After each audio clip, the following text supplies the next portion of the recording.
다른 사람의 말 한마디에 하루 종일 마음이 쓰리고 작은 일에도 깊이 상처받으시는 여러분들. 이런 예민한 성격 때문에 힘들어하고 계시죠? 평생을 이렇게 살아오시면서 왜 나만 이럴까 하는 생각에 지치셨을 겁니다. 하지만 걱정하지 마세요. 부처님의 가르침 속에는 예민한 마음을 다스리는 확실한 방법이 있습니다. 금강경에서 말씀하신 마음의 평정을 찾는 길을 오늘 여러분과 함께 배워보겠습니다. 이 시간이 끝나면 여러분은 분명 더 편안한 마음으로 하루를 보내실 수 있을 것입니다.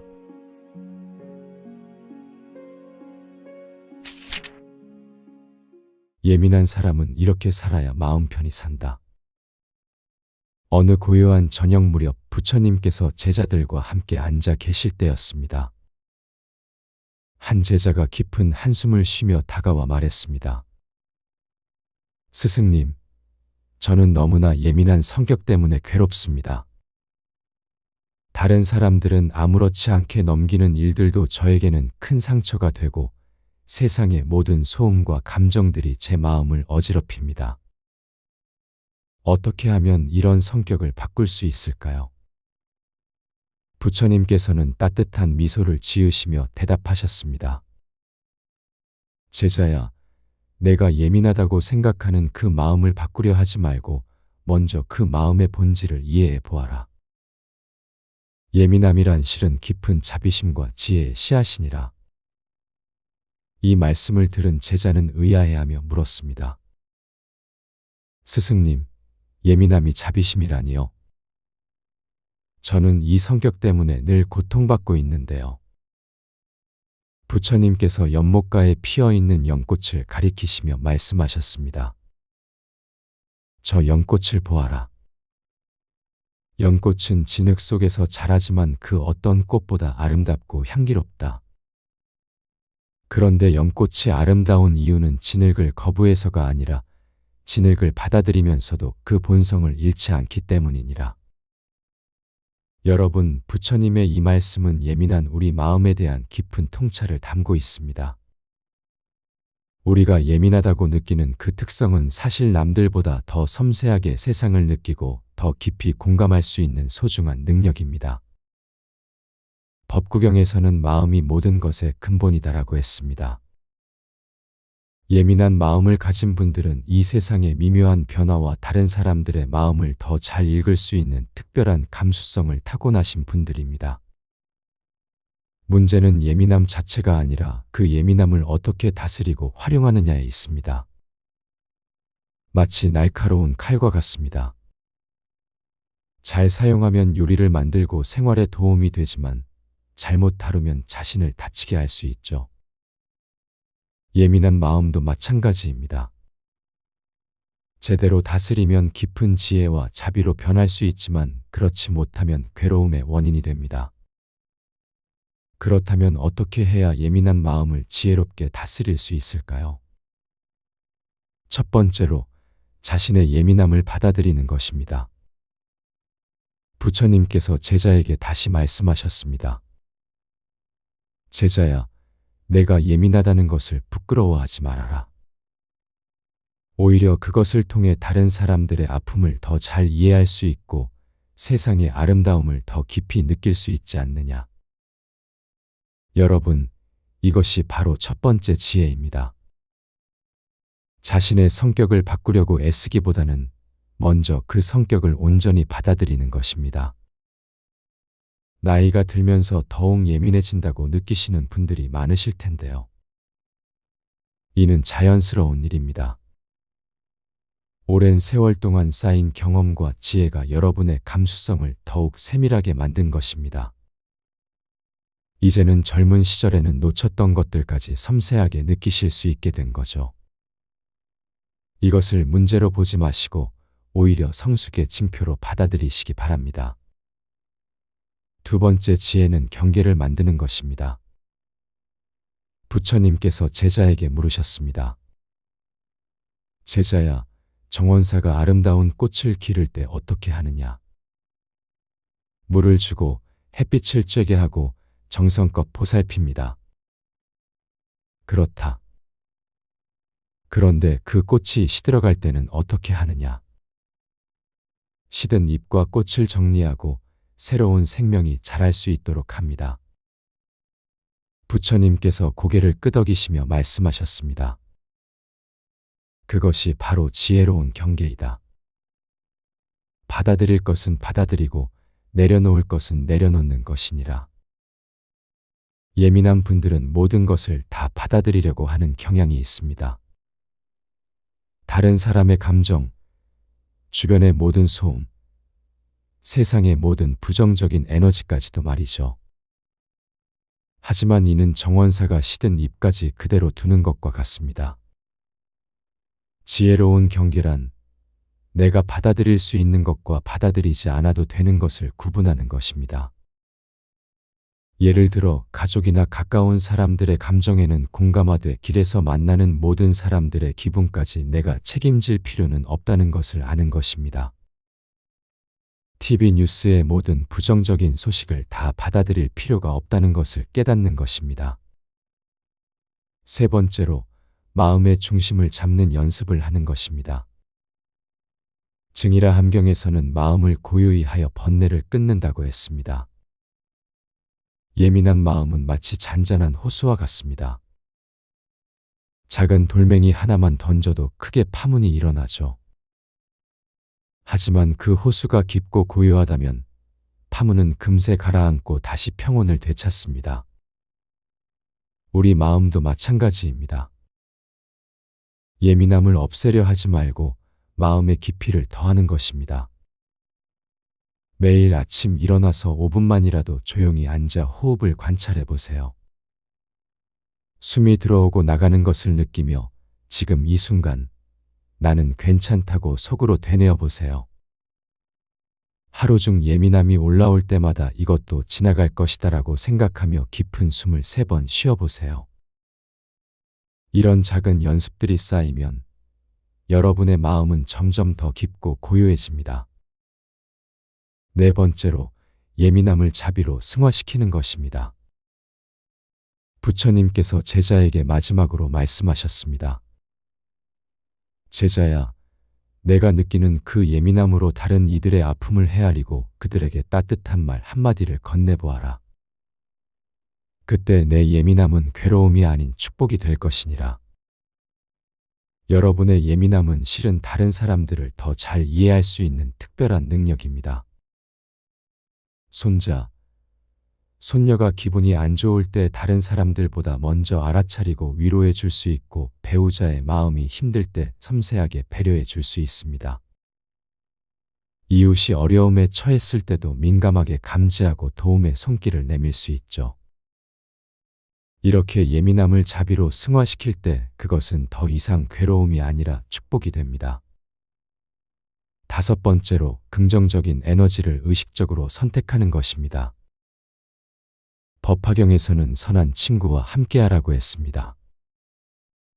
예민한 분들은 부정적인 에너지에 더 쉽게 영향을 받지만 반대로 긍정적인 에너지에도 더 민감하게 반응합니다. 따라서 의식적으로 좋은 것들을 선택하는 것이 중요합니다. 아름다운 음악을 듣고 좋은 책을 읽고 마음이 편안해지는 사람들과 시간을 보내세요. 자연 속에서 시간을 보내는 것도 좋습니다. 나무들의 속삭임, 새들의 지저귐, 바람의 소리는 예민한 마음을 가장 자연스럽게 치유해 줍니다. 마지막으로 자신만의 안전한 공간을 만드는 것입니다. 집안에 작은 명상 공간을 만들거나 마음이 힘들 때 갈 수 있는 특별한 장소를 정해 두세요. 그곳에서는 아무도 여러분을 방해할 수 없고 오직 여러분만의 평화가 있습니다. 그 공간에서 차를 마시며 마음을 정리하고 하루를 돌아보며 감사한 일들을 떠올려 보세요. 여러분, 예민함은 저주가 아닙니다. 오히려 이 세상을 더 깊이 이해하고 다른 사람들과 더 깊은 유대를 맺을 수 있게 해주는 소중한 선물입니다. 나이가 들면서 더욱 예민해졌다고 느끼신다면 그것은 여러분이 더욱 지혜로워졌다는 증거입니다. 이제는 젊은 시절에는 느끼지 못했던 삶의 미묘한 아름다움까지 감지할 수 있게 된 것입니다. 예민한 성격을 바꾸려 하지 마시고 그것을 지혜롭게 다스려 보세요. 자신을 받아들이고 건강한 경계를 만들며 마음의 중심을 잡고 자비를 실천하며 긍정적인 것들을 선택하세요. 그러면 여러분의 예민함은 괴로움이 아닌 축복이 되어 여러분 자신은 물론 주변 사람들에게도 따뜻한 위로가 될 것입니다. 오늘도 여러분의 섬세하고 아름다운 마음이 평안하시기를 기원합니다. 노후에 걱정이 많은 사람들 특징. 어느 조용한 저녁, 한 제자가 부처님께 다가와 깊은 시름에 잠긴 채 말씀드렸습니다. 스승님, 저는 나이가 들수록 걱정이 끝이 없습니다. 건강은 어떻게 될지, 자식들은 잘 살고 있는지, 경제적으로는 괜찮을지 이런 생각들이 밤잠을 설치게 만듭니다. 부처님께서는 자비로운 미소를 지으시며 말씀하셨습니다. 제자야, 걱정이 많다는 것은 그만큼 많은 것을 사랑하고 있다는 뜻이기도 하다. 하지만 걱정이라는 것은 마치 그림자와 같아서 우리가 빛을 등지고 서 있을 때만 크게 보이는 법이니라. 이 말씀 속에는 깊은 지혜가 담겨 있습니다. 걱정이 많은 분들의 특징을 살펴보면 대부분 과거의 후회나 미래의 불안의 마음을 빼앗기고 계십니다. 마치 뿌리 깊은 나무가 바람에 흔들릴 때 가지와 잎사귀는 요동치지만 뿌리는 흔들리지 않는 것처럼 우리의 본래 마음은 평안한데 생각들만 흔들리고 있는 것입니다. 제자가 다시 물었습니다. 그렇다면 스승님, 어떻게 하면 이런 걱정들로부터 자유로워질 수 있을까요? 부처님께서는 손바닥 위에 올린 물 한 방울을 바라보시며 말씀하셨습니다. 제자야, 이 물방울을 보거라. 지금 당장은 투명하고 막지만 조금 있으면 증발하여 사라질 것이다. 걱정도 이와 같아서 생겨났다가 사라지는 것일 뿐 영원한 것은 아니니라.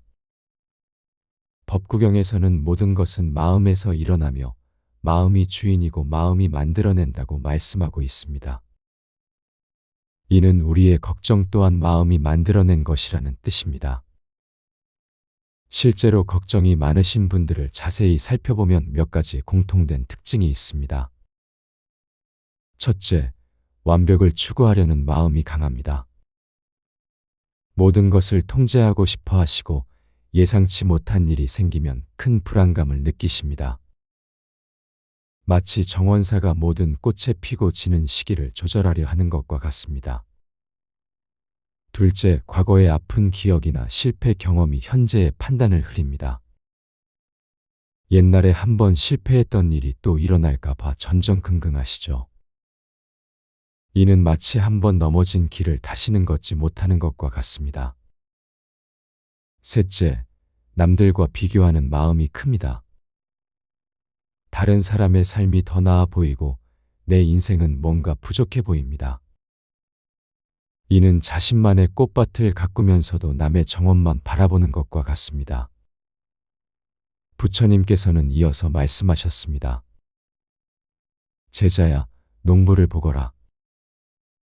씨앗을 심은 후에는 물을 주고 정성껏 돌보지만 매일 땅을 파서 싹이 났는지 확인하지는 않는다. 때가 되면 자연스럽게 싹이 나고 자랄 것을 믿고 기다리는 법이다. 이 가르침에서 우리는 중요한 깨달음을 얻을 수 있습니다.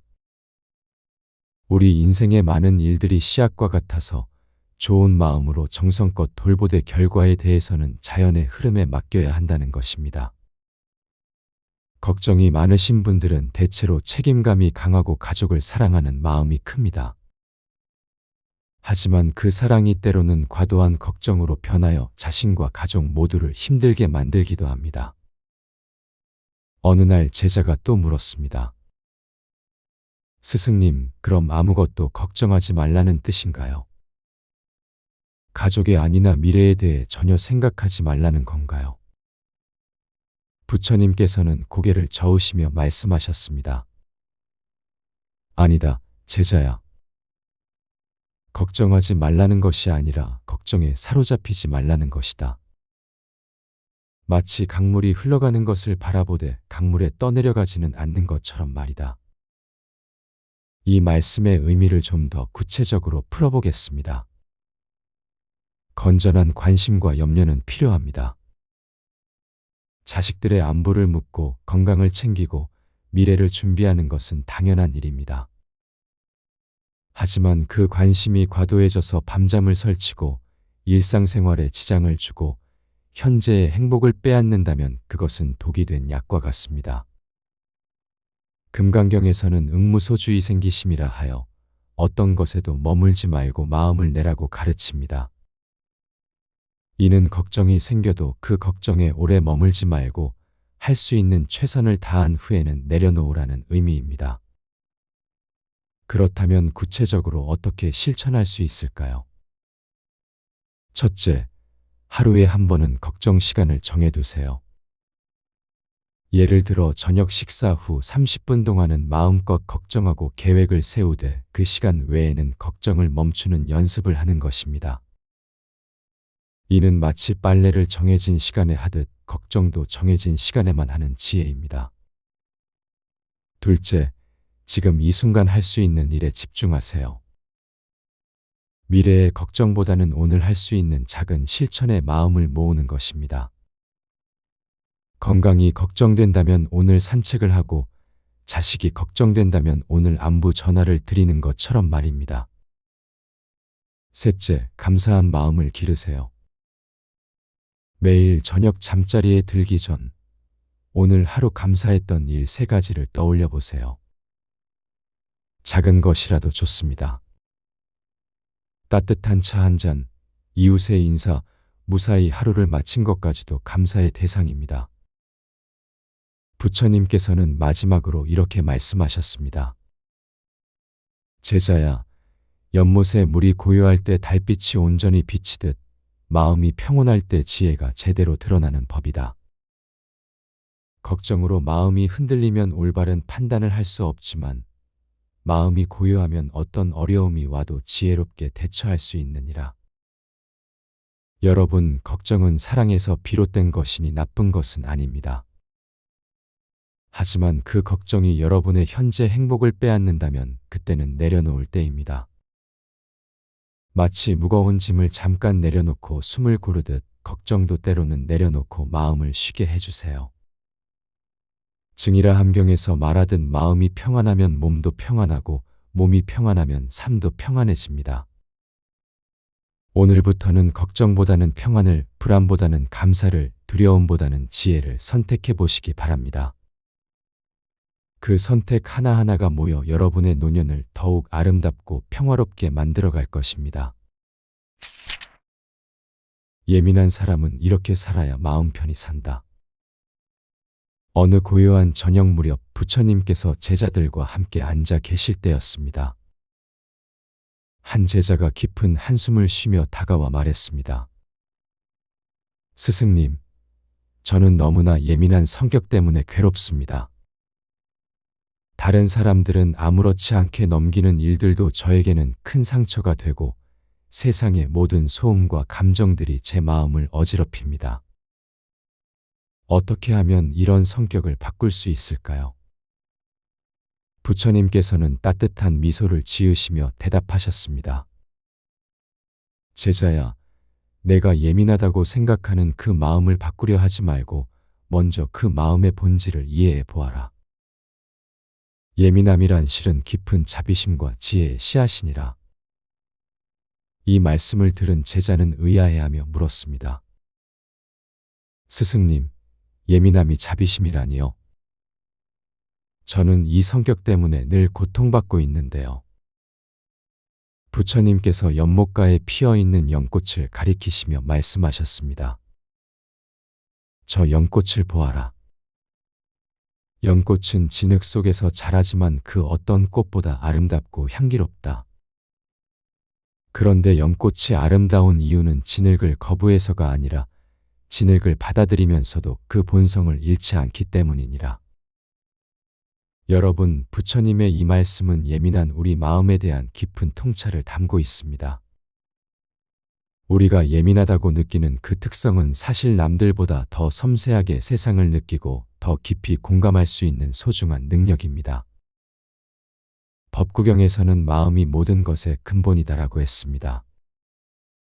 예민한 마음을 가진 분들은 이 세상의 미묘한 변화와 다른 사람들의 마음을 더 잘 읽을 수 있는 특별한 감수성을 타고나신 분들입니다. 문제는 예민함 자체가 아니라 그 예민함을 어떻게 다스리고 활용하느냐에 있습니다. 마치 날카로운 칼과 같습니다. 잘 사용하면 요리를 만들고 생활에 도움이 되지만 잘못 다루면 자신을 다치게 할 수 있죠. 예민한 마음도 마찬가지입니다. 제대로 다스리면 깊은 지혜와 자비로 변할 수 있지만 그렇지 못하면 괴로움의 원인이 됩니다. 그렇다면 어떻게 해야 예민한 마음을 지혜롭게 다스릴 수 있을까요? 첫 번째로 자신의 예민함을 받아들이는 것입니다. 부처님께서 제자에게 다시 말씀하셨습니다. 제자야, 내가 예민하다는 것을 부끄러워하지 말아라. 오히려 그것을 통해 다른 사람들의 아픔을 더 잘 이해할 수 있고 세상의 아름다움을 더 깊이 느낄 수 있지 않느냐. 여러분, 이것이 바로 첫 번째 지혜입니다. 자신의 성격을 바꾸려고 애쓰기보다는 먼저 그 성격을 온전히 받아들이는 것입니다. 나이가 들면서 더욱 예민해진다고 느끼시는 분들이 많으실 텐데요. 이는 자연스러운 일입니다. 오랜 세월 동안 쌓인 경험과 지혜가 여러분의 감수성을 더욱 세밀하게 만든 것입니다. 이제는 젊은 시절에는 놓쳤던 것들까지 섬세하게 느끼실 수 있게 된 거죠. 이것을 문제로 보지 마시고 오히려 성숙의 징표로 받아들이시기 바랍니다. 두 번째 지혜는 경계를 만드는 것입니다. 부처님께서 제자에게 물으셨습니다. 제자야, 정원사가 아름다운 꽃을 기를 때 어떻게 하느냐? 물을 주고 햇빛을 쬐게 하고 정성껏 보살핍니다. 그렇다. 그런데 그 꽃이 시들어갈 때는 어떻게 하느냐? 시든 잎과 꽃을 정리하고 새로운 생명이 자랄 수 있도록 합니다. 부처님께서 고개를 끄덕이시며 말씀하셨습니다.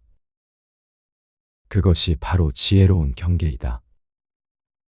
받아들일 것은 받아들이고 내려놓을 것은 내려놓는 것이니라. 예민한 분들은 모든 것을 다 받아들이려고 하는 경향이 있습니다. 다른 사람의 감정, 주변의 모든 소음, 세상의 모든 부정적인 에너지까지도 말이죠. 하지만 이는 정원사가 시든 잎까지 그대로 두는 것과 같습니다. 지혜로운 경계란 내가 받아들일 수 있는 것과 받아들이지 않아도 되는 것을 구분하는 것입니다. 예를 들어 가족이나 가까운 사람들의 감정에는 공감하되 길에서 만나는 모든 사람들의 기분까지 내가 책임질 필요는 없다는 것을 아는 것입니다. TV 뉴스의 모든 부정적인 소식을 다 받아들일 필요가 없다는 것을 깨닫는 것입니다. 세 번째로 마음의 중심을 잡는 연습을 하는 것입니다. 증이라 함경에서는 마음을 고요히 하여 번뇌를 끊는다고 했습니다. 예민한 마음은 마치 잔잔한 호수와 같습니다. 작은 돌멩이 하나만 던져도 크게 파문이 일어나죠. 하지만 그 호수가 깊고 고요하다면 파문은 금세 가라앉고 다시 평온을 되찾습니다. 우리 마음도 마찬가지입니다. 예민함을 없애려 하지 말고 마음의 깊이를 더하는 것입니다. 매일 아침 일어나서 5분만이라도 조용히 앉아 호흡을 관찰해 보세요. 숨이 들어오고 나가는 것을 느끼며 지금 이 순간 나는 괜찮다고 속으로 되뇌어 보세요. 하루 중 예민함이 올라올 때마다 이것도 지나갈 것이다라고 생각하며 깊은 숨을 3번 쉬어보세요. 이런 작은 연습들이 쌓이면 여러분의 마음은 점점 더 깊고 고요해집니다. 네 번째로 예민함을 자비로 승화시키는 것입니다. 부처님께서 제자에게 마지막으로 말씀하셨습니다. 제자야, 내가 느끼는 그 예민함으로 다른 이들의 아픔을 헤아리고 그들에게 따뜻한 말 한마디를 건네보아라. 그때 내 예민함은 괴로움이 아닌 축복이 될 것이니라. 여러분의 예민함은 실은 다른 사람들을 더 잘 이해할 수 있는 특별한 능력입니다. 손자, 손녀가 기분이 안 좋을 때 다른 사람들보다 먼저 알아차리고 위로해 줄 수 있고 배우자의 마음이 힘들 때 섬세하게 배려해 줄 수 있습니다. 이웃이 어려움에 처했을 때도 민감하게 감지하고 도움의 손길을 내밀 수 있죠. 이렇게 예민함을 자비로 승화시킬 때 그것은 더 이상 괴로움이 아니라 축복이 됩니다. 다섯 번째로 긍정적인 에너지를 의식적으로 선택하는 것입니다. 법화경에서는 선한 친구와 함께하라고 했습니다. 예민한 분들은 부정적인 에너지에 더 쉽게 영향을 받지만 반대로 긍정적인 에너지에도 더 민감하게 반응합니다. 따라서 의식적으로 좋은 것들을 선택하는 것이 중요합니다. 아름다운 음악을 듣고 좋은 책을 읽고 마음이 편안해지는 사람들과 시간을 보내세요. 자연 속에서 시간을 보내는 것도 좋습니다. 나무들의 속삭임, 새들의 지저귐, 바람의 소리는 예민한 마음을 가장 자연스럽게 치유해 줍니다. 마지막으로 자신만의 안전한 공간을 만드는 것입니다. 집안에 작은 명상 공간을 만들거나 마음이 힘들 때 갈 수 있는 특별한 장소를 정해 두세요. 그곳에서는 아무도 여러분을 방해할 수 없고 오직 여러분만의 평화가 있습니다. 그 공간에서 차를 마시며 마음을 정리하고 하루를 돌아보며 감사한 일들을 떠올려 보세요. 여러분, 예민함은 저주가 아닙니다. 오히려 이 세상을 더 깊이 이해하고 다른 사람들과 더 깊은 유대를 맺을 수 있게 해주는 소중한 선물입니다. 나이가 들면서 더욱 예민해졌다고 느끼신다면 그것은 여러분이 더욱 지혜로워졌다는 증거입니다. 이제는 젊은 시절에는 느끼지 못했던 삶의 미묘한 아름다움까지 감지할 수 있게 된 것입니다. 예민한 성격을 바꾸려 하지 마시고 그것을 지혜롭게 다스려 보세요. 자신을 받아들이고 건강한 경계를 만들며 마음의 중심을 잡고 자비를 실천하며 긍정적인 것들을 선택하세요. 그러면 여러분의 예민함은 괴로움이 아닌 축복이 되어 여러분 자신은 물론 주변 사람들에게도 따뜻한 위로가 될 것입니다. 오늘도 여러분의 섬세하고 아름다운 마음이 평안하시기를 기원합니다. 노후의 걱정이 많은 사람들 특징. 어느 조용한 저녁, 한 제자가 부처님께 다가와 깊은 시름에 잠긴 채 말씀드렸습니다. 스승님, 저는 나이가 들수록 걱정이 끝이 없습니다. 건강은 어떻게 될지, 자식들은 잘 살고 있는지, 경제적으로는 괜찮을지 이런 생각들이 밤잠을 설치게 만듭니다. 부처님께서는 자비로운 미소를 지으시며 말씀하셨습니다. 제자야, 걱정이 많다는 것은 그만큼 많은 것을 사랑하고 있다는 뜻이기도 하다. 하지만 걱정이라는 것은 마치 그림자와 같아서 우리가 빛을 등지고 서 있을 때만 크게 보이는 법이니라. 이 말씀 속에는 깊은 지혜가 담겨 있습니다. 걱정이 많은 분들의 특징을 살펴보면 대부분 과거의 후회나 미래의 불안의 마음을 빼앗기고 계십니다. 마치 뿌리 깊은 나무가 바람에 흔들릴 때 가지와 잎사귀는 요동치지만 뿌리는 흔들리지 않는 것처럼 우리의 본래 마음은 평안한데 생각들만 흔들리고 있는 것입니다. 제자가 다시 물었습니다. 그렇다면 스승님, 어떻게 하면 이런 걱정들로부터 자유로워질 수 있을까요? 부처님께서는 손바닥 위에 올린 물 한 방울을 바라보시며 말씀하셨습니다. 제자야, 이 물방울을 보거라. 지금 당장은 투명하고 막지만 조금 있으면 증발하여 사라질 것이다. 걱정도 이와 같아서 생겨났다가 사라지는 것일 뿐 영원한 것은 아니니라. 법구경에서는 모든 것은 마음에서 일어나며 마음이 주인이고 마음이 만들어낸다고 말씀하고 있습니다. 이는 우리의 걱정 또한 마음이 만들어낸 것이라는 뜻입니다. 실제로 걱정이 많으신 분들을 자세히 살펴보면 몇 가지 공통된 특징이 있습니다. 첫째, 완벽을 추구하려는 마음이 강합니다. 모든 것을 통제하고 싶어 하시고 예상치 못한 일이 생기면 큰 불안감을 느끼십니다. 마치 정원사가 모든 꽃에 피고 지는 시기를 조절하려 하는 것과 같습니다. 둘째, 과거의 아픈 기억이나 실패 경험이 현재의 판단을 흐립니다. 옛날에 한번 실패했던 일이 또 일어날까 봐 전전긍긍하시죠. 이는 마치 한번 넘어진 길을 다시는 걷지 못하는 것과 같습니다. 셋째, 남들과 비교하는 마음이 큽니다. 다른 사람의 삶이 더 나아 보이고 내 인생은 뭔가 부족해 보입니다. 이는 자신만의 꽃밭을 가꾸면서도 남의 정원만 바라보는 것과 같습니다. 부처님께서는 이어서 말씀하셨습니다. 제자야, 농부를 보거라. 씨앗을 심은 후에는 물을 주고 정성껏 돌보지만 매일 땅을 파서 싹이 났는지 확인하지는 않는다. 때가 되면 자연스럽게 싹이 나고 자랄 것을 믿고 기다리는 법이다. 이 가르침에서 우리는 중요한 깨달음을 얻을 수 있습니다. 우리 인생의 많은 일들이 씨앗과 같아서 좋은 마음으로 정성껏 돌보되 결과에 대해서는 자연의 흐름에 맡겨야 한다는 것입니다. 걱정이 많으신 분들은 대체로 책임감이 강하고 가족을 사랑하는 마음이 큽니다. 하지만 그 사랑이 때로는 과도한 걱정으로 변하여 자신과 가족 모두를 힘들게 만들기도 합니다. 어느 날 제자가 또 물었습니다. 스승님, 그럼 아무것도 걱정하지 말라는 뜻인가요? 가족의 안위나 미래에 대해 전혀 생각하지 말라는 건가요? 부처님께서는 고개를 저으시며 말씀하셨습니다. 아니다, 제자야.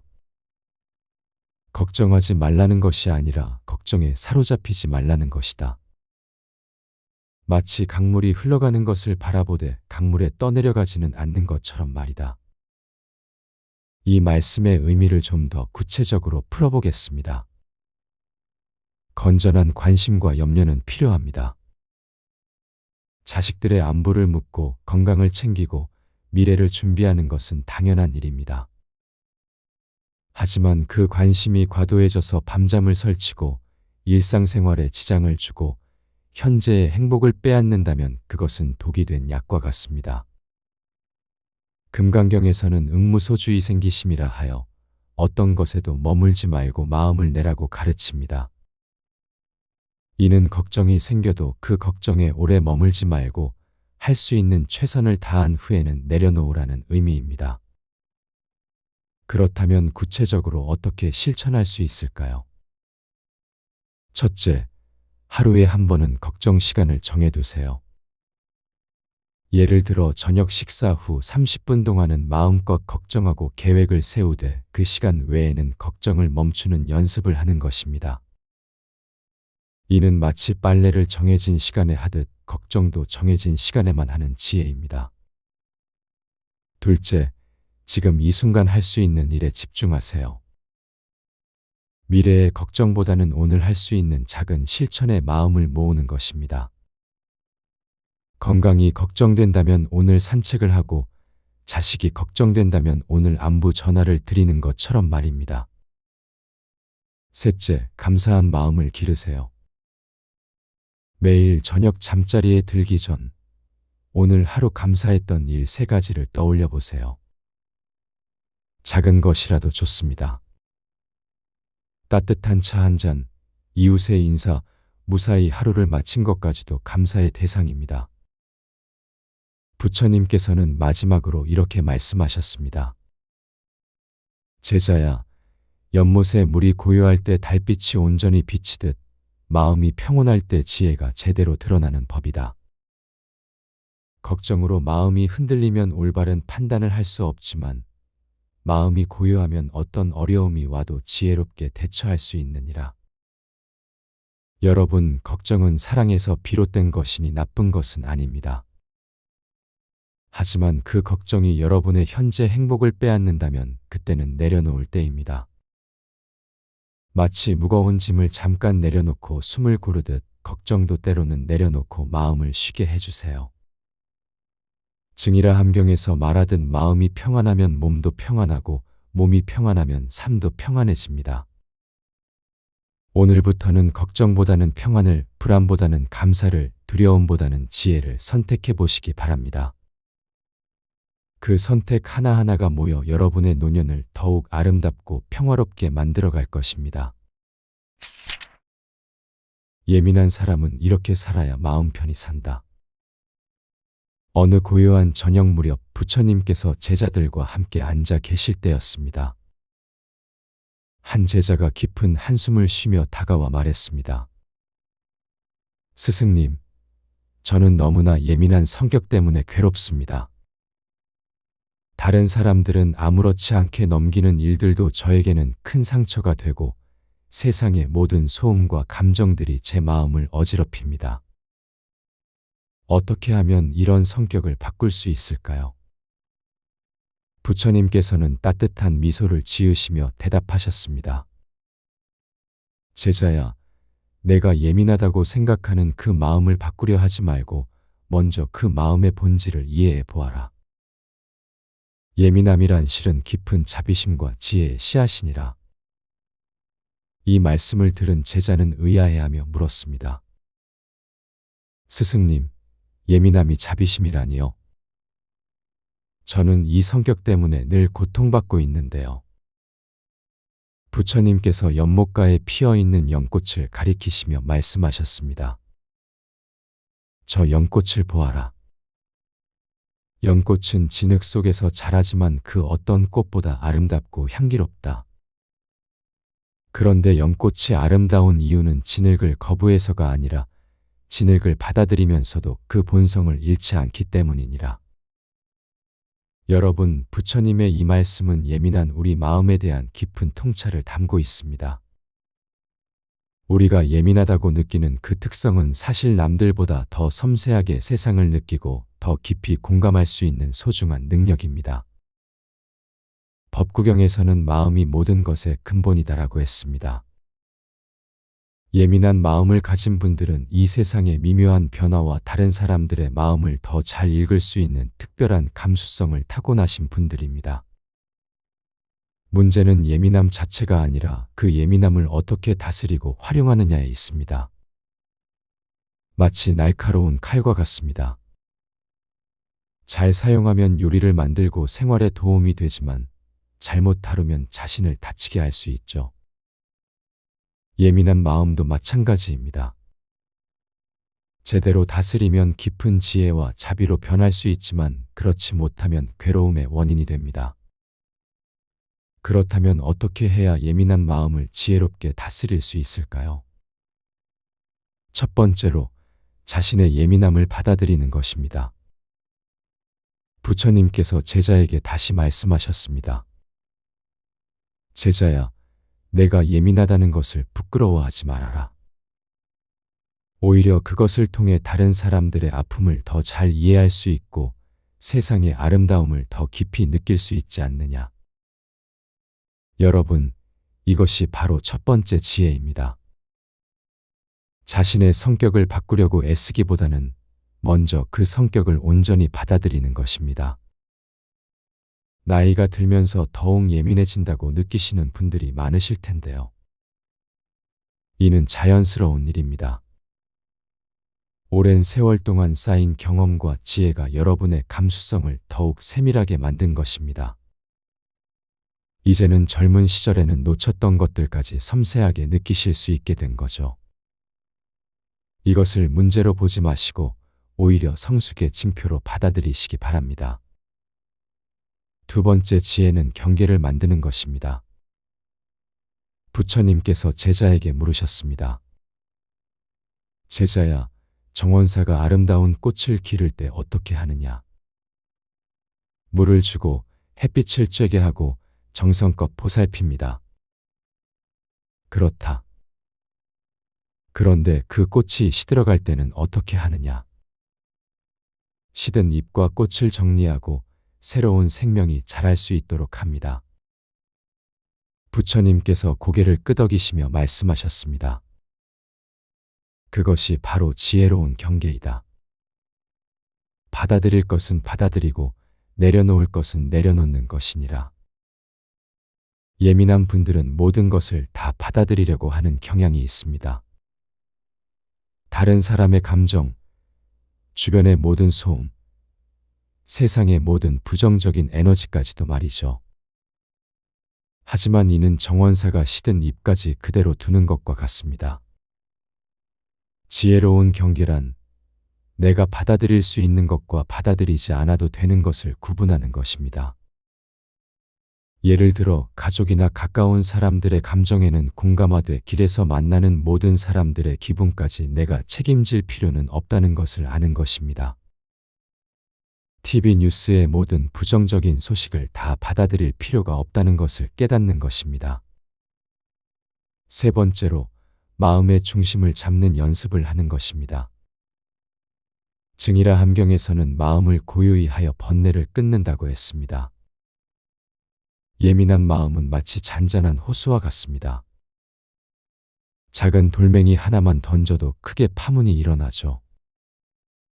하지만 그 호수가 깊고 고요하다면 파문은 금세 가라앉고 다시 평온을 되찾습니다.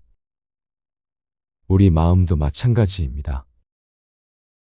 예민함을 없애려 하지 말고 마음의 깊이를 더하는 것입니다. 매일 아침 일어나서 5분만이라도 조용히 앉아 호흡을 관찰해 보세요.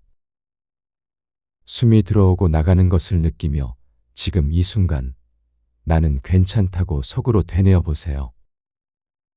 하루 중 예민함이 올라올 때마다 이것도 지나갈 것이다라고 생각하며 깊은 숨을 3번 쉬어보세요.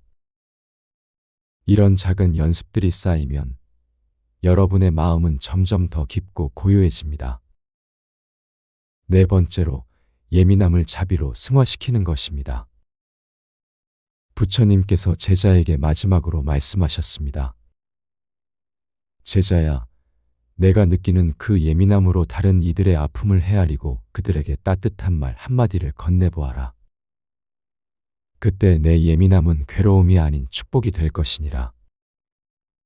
여러분의 예민함은 실은 다른 사람들을 더 잘 이해할 수 있는 특별한 능력입니다. 손자, 손녀가 기분이 안 좋을 때 다른 사람들보다 먼저 알아차리고 위로해 줄 수 있고 배우자의 마음이 힘들 때 섬세하게 배려해 줄 수 있습니다. 이웃이 어려움에 처했을 때도 민감하게 감지하고 도움의 손길을 내밀 수 있죠. 이렇게 예민함을 자비로 승화시킬 때 그것은 더 이상 괴로움이 아니라 축복이 됩니다. 다섯 번째로 긍정적인 에너지를 의식적으로 선택하는 것입니다. 법화경에서는 선한 친구와 함께하라고 했습니다. 예민한 분들은 부정적인 에너지에 더 쉽게 영향을 받지만 반대로 긍정적인 에너지에도 더 민감하게 반응합니다. 따라서 의식적으로 좋은 것들을 선택하는 것이 중요합니다. 아름다운 음악을 듣고 좋은 책을 읽고 마음이 편안해지는 사람들과 시간을 보내세요. 자연 속에서 시간을 보내는 것도 좋습니다. 나무들의 속삭임, 새들의 지저귐, 바람의 소리는 예민한 마음을 가장 자연스럽게 치유해 줍니다. 마지막으로 자신만의 안전한 공간을 만드는 것입니다. 집안에 작은 명상 공간을 만들거나 마음이 힘들 때 갈 수 있는 특별한 장소를 정해 두세요. 그곳에서는 아무도 여러분을 방해할 수 없고 오직 여러분만의 평화가 있습니다. 그 공간에서 차를 마시며 마음을 정리하고 하루를 돌아보며 감사한 일들을 떠올려 보세요. 여러분, 예민함은 저주가 아닙니다.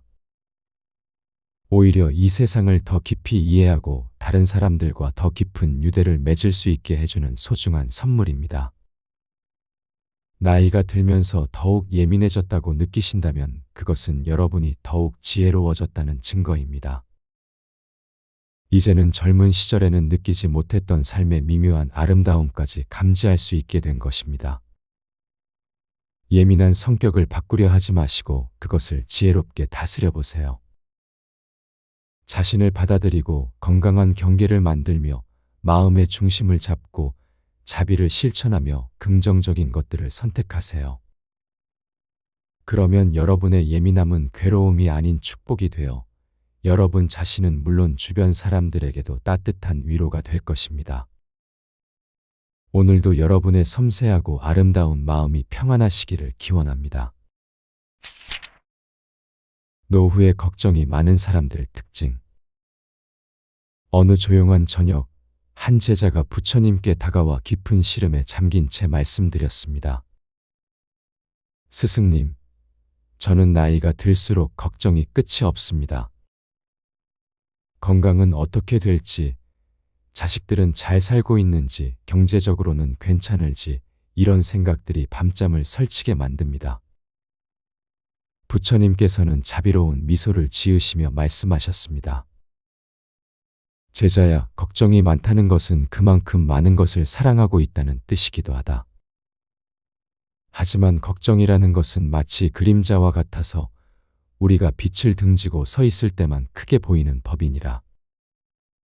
이 말씀 속에는 깊은 지혜가 담겨 있습니다.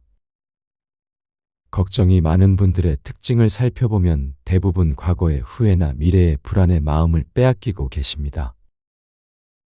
마치 뿌리 깊은 나무가 바람에 흔들릴 때 가지와 잎사귀는 요동치지만 뿌리는 흔들리지 않는 것처럼 우리의 본래 마음은 평안한데 생각들만 흔들리고 있는 것입니다.